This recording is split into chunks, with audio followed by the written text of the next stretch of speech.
And so, in this very isolated situation, without books or without papers, um, what about my own inner life? How did I cope with that?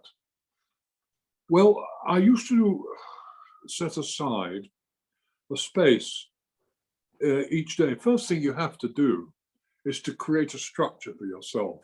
It's very easy in total isolation to become totally disorientated, particularly if you're kept in the dark, permanently in the dark. Now, I was not kept for long permanently in the dark, sometimes just a matter of days.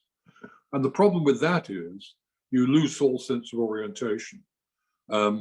You wake up in what is the middle of the night and you think it may be the middle of the morning. You have no idea. And quickly, you can be totally disorientated and begin to lose reason, lose your mind.